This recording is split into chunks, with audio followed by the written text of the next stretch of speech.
Good morning children. How are you all? मैं अनीता घोष आज आप लोग का लेसन नंबर 2 फसलों के त्यौहार रीड भी करूँगी और उसे समझाऊँगी भी, यानी एक्सप्लेन भी करूँगी। आज हम लोग त्यौहार के बारे में जानेंगे। आप लोग सभी तो जानते हो कि हमारे देश पे बहुत तरह के त्यौहार मनाए जाते हैं, जो कुछ राष्ट्रीय त्यौहार होते हैं, कुछ राजकीय त्यौहार होते हैं और कुछ फसलों से जुड़े हुए त्यौहार होते हैं।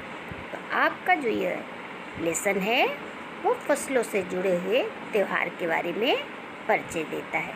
तो पहले हम इसे पढ़ते हैं। लेसन नंबर 2 फसलों के त्यौहार। सारा दिन गोरसे के आगे बैठकर हाथ तापते हुए गुजर जाता है। कहाँ तो खिचड़ी के समय धूप में गर्माहट की शुरुआत होनी चाहिए और यहाँ हम सूरज के इंतज़ार में आस लगाए बैठे हुए हैं। पूरे 10 दिन हो गए, सूरज लापता है। आज सुबह से तो रजाई से निकलने की हिम्मत नहीं हो रही थी। बाहर देखने से तो समय का अंदाज़ा बिल्कुल नहीं हो रहा, लेकिन घर में हो रही चहल पहल अब पता चल रही है।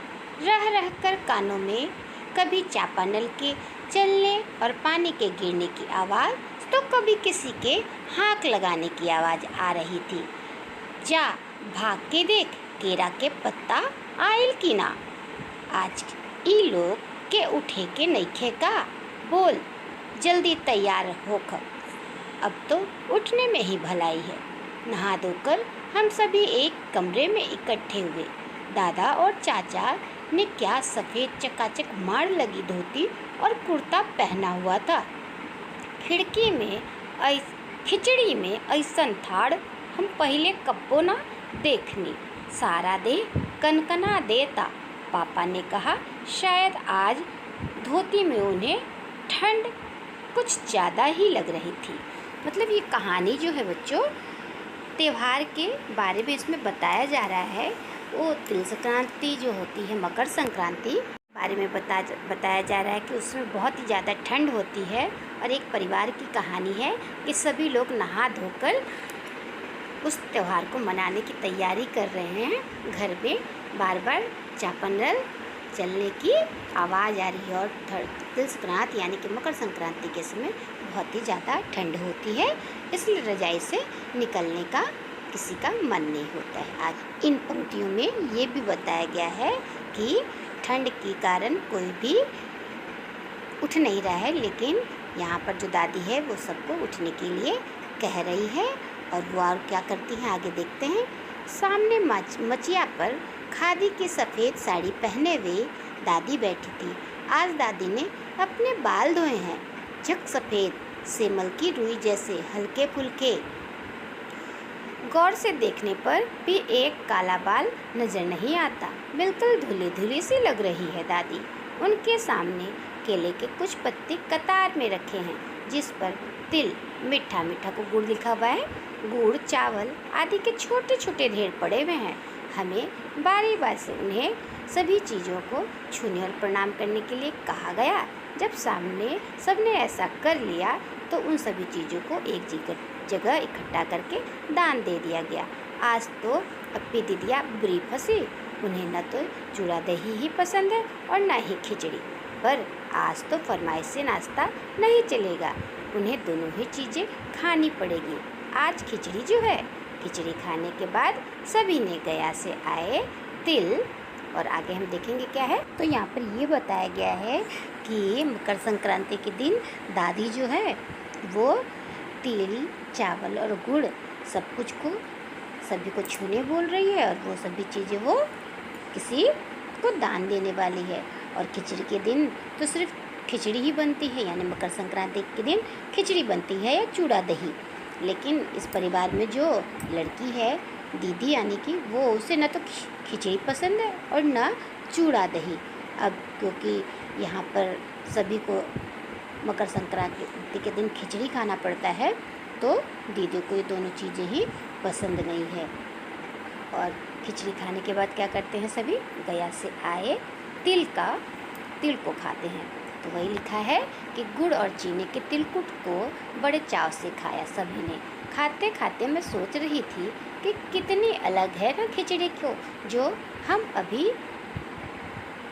हम मना रहे हैं। स्कूल में हम जो खिचड़ी मनाते थे उसकी अलग ही मस्ती हुआ करती थी। छुट्टी का दिन, नाव में बैठकर गंगा नदी की सैर और फिर टापू पर बालू में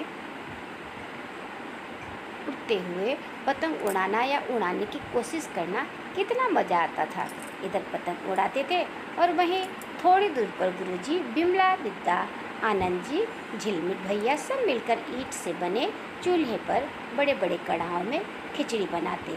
हम भी बीच बीच में अपनी पतंगों को सुस्ताने का मौका देते हुए मटर और प्याज छीलने बैठ जाते। वैसे खिचड़ी फिर दोबारा खाने को नहीं मिली। वाकई ढंग जैसे भी हूँ, पर है ये खुशियों के त्यौहार। मतलब कि यहाँ पर मकर संक्रांति के बारे में बताया गया है कि जब स्कूल, जिसने ये कहानी लिखी उन्होंने बताया कि जब स्कूल में पढ़ते थे तो स्कूल में उन्हें पिकनिक की तरह ले जाया जाता था और वहाँ पर वे लोग, उनके गुरुजी खिचड़ी बनाते थे और वो लोग वहाँ पे मटर छीलते और प्याज छीलते तथा साथ में पतंग भी उड़ाते थे।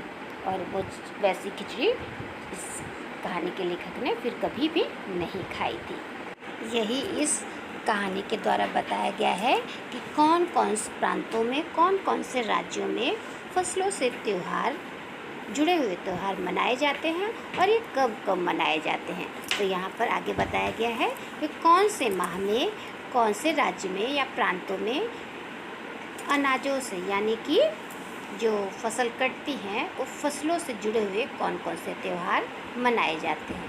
तो आगे इसमें लिखा हुआ है कि जनवरी माह के मध्य में भारत के लगभग सभी प्रांतों में फसलों से जुड़े त्यौहार, कोई न कोई त्यौहार मनाए जाते हैं। कोई फसलों के तैयार हो जाने पर खुशी मनाता है तो कुछ लोग इस उम्मीद में खुश होते हैं कि अब पाला कम होगा, सूरज की गर्मी बढ़ने से खेतों में खड़ी फसल तेजी से बढ़ेगी। सभी प्रांतों और इलाकों का अपना रंग और अपना ढंग नज़र आता है। इस दिन सब लोग अच्छी पैदावार की उम्मीद और फसलों के घर में आने की खुशी का इंतज़ार करते हैं। उत्तर प्रदेश, बिहार, मध्य प्रदेश में मकर संक्रांति या तिल संक्रांत, असम में बिहू, केरल में ओणम, तमिलनाडु में पोंगल, पंजाब में लोहड़ी, झारखंड में सरहुल, गुजरात में पतंग का पर्व सभी खेती और फसलों से जुड़े त्यौहार हैं। इन्हें जनवरी के मध्य एवं अप्रैल तक अलग अलग समय मनाया जाता है। तो यहाँ पर यही सब बताया गया है तो कौन से राज्य में कौन कौन से त्यौहार मनाए जाते हैं, जिनके नाम यहाँ पे लिखे हुए हैं। और इसके अलावा ये भी बताया गया है कि इसी मकर संक्रांति को और किस किस ढंग से और कहाँ कहाँ किस तरह से मनाया जाता है। तो आगे यहाँ पे बताया गया है कि झारखंड में सरहुल बड़े जोशो खरोश के साथ मनाया जाता है। 4 दिनों तक इसका जश्न चलता है। अलग अलग जनजातियाँ इसे अलग अलग समय में मनाती है। संथाल लोग फरवरी मार्च में, तो औरांव लोग इसे मार्च अप्रैल में मनाते हैं। तो मतलब यहाँ बताया गया है कि मकर संक्रांति कहाँ कहाँ पर और फसलों से जुड़े अलग अलग नाम के त्यौहार जैसे पोंगल, लोहड़ी, सरहुल आदि त्यौहार जो हैं, ओणम, कहाँ कहाँ पर और कैसे कैसे मनाए जाते हैं। इसके आगे यहाँ बताया जा रहा है कि अलग अलग जनजातियाँ इसे अलग अलग समय में मनाती है। संथाल लोग फरवरी मार्च में, तो औरांव लोग इसे मार्च अप्रैल में मनाते हैं। आदिवासी आमतौर पर प्रकृति की पूजा करते हैं। कौन पूजा करते हैं? आदिवासी लोग। सरहुल के दिन विशेष रूप से साल के पेड़ की पूजा होती है। सरहुल कहाँ मनाया जाता है? ये आपने अभी तुरंत पढ़ा है।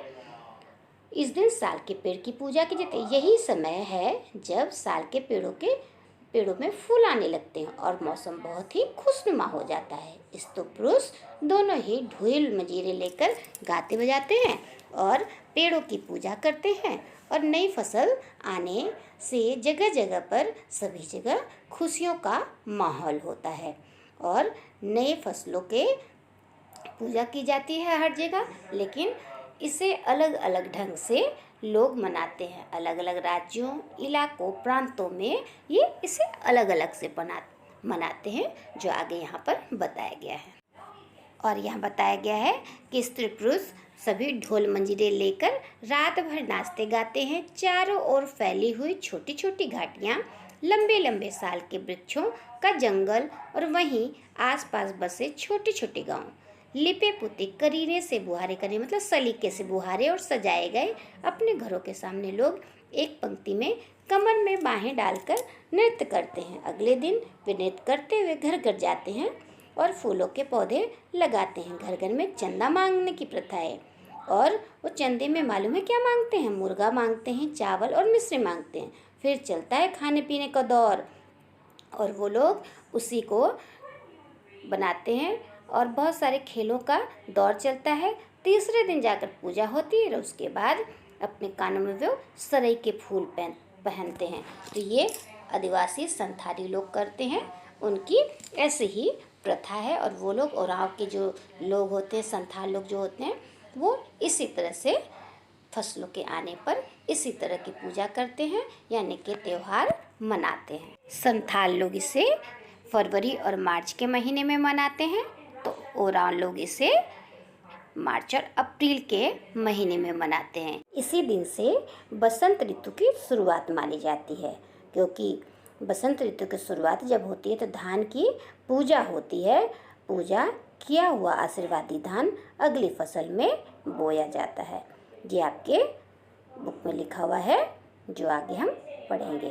तो इसके अलावा तमिलनाडु में मकर संक्रांति या फसलों से जुड़ा त्यौहार पोंगल के रूप में मनाया जाता है। इस दिन खरीफ की फसलें चावल, अरहर, मसूर आदि कटकर घरों में पहुंचते हैं, और लोग नए धान कूटकर चावल निकालते हैं। हर घर में मिट्टी का नया मटका लाया जाता है। कहाँ? पोंगल जहाँ मनाया जाता है, यानी कि तमिलनाडु। और उस नए घड़े में नए चावल, दूध और गुड़ डालकर इसे पकाने के लिए धूप पे रख देते हैं। हल्दी शुभ मानी जाती है, इसलिए साबुत हल्दी को मटकी के मुंह के चारों ओर बांध देते हैं। यह मटका दिन में 10:30-12 बजे तक धूप में रखा जाता है। जैसे ही दूध में उफान आता है और दूध चावल मटके से बाहर निकलने लगता है, तो पोंगल पोंगल पोंगला पोंगल, खिचड़ी में उफान आ गया, ये स्वर सुनाई देते हैं। और पोंगल का त्यौहार ऐसे वो मनाते हैं। और दूसरी ओर गुजरात में पतंगों के बिना तो मकर संक्रांति का जश्न अधूरा ही माना जाएगा। आप लोग तो यहाँ देखते हो, मकर संक्रांति के दिन पतंग उड़ाने का रिवाज है। इस दिन आसमान की ओर यदि नज़र उठाएं तो शायद हर आकार और रंग रूप की पतंगे आकाश में लहराती हुई मिले। प्रत्येक गुजराती, चाहे वो किसी भी धर्म, जाति या आयु का हो, पतंग उड़ाता है। हजारों लाखों पतंगों से सूर्य भी ढक जाता है। तो सही बात है, यहाँ पर सभी लोग पतंग उड़ाते हैं। आप लोग तो बच्चे हो, तो आप लोग तो कुछ ज़्यादा ही उड़ाते हो, क्योंकि पतंग उड़ाने में तो वैसे भी सबको ही मज़ा आता है। और पोंगल का त्यौहार भी इसी दिन मनाया जाता है, यानी मकर संक्रांति के दिन बहुत सारे त्यौहार मनाए जाते हैं। इसके आगे का पार्ट मैं आपको नेक्स्ट वीडियो में पढ़ाऊँगी और समझाऊँगी भी। तब तक इस पार्ट को पूरा आप देखिए, अच्छे से समझिए और अपने से पढ़ने की कोशिश भी कीजिए। इसका अगला भाग मैं नेक्स्ट वीडियो में पढ़ाऊँगी। Thank you.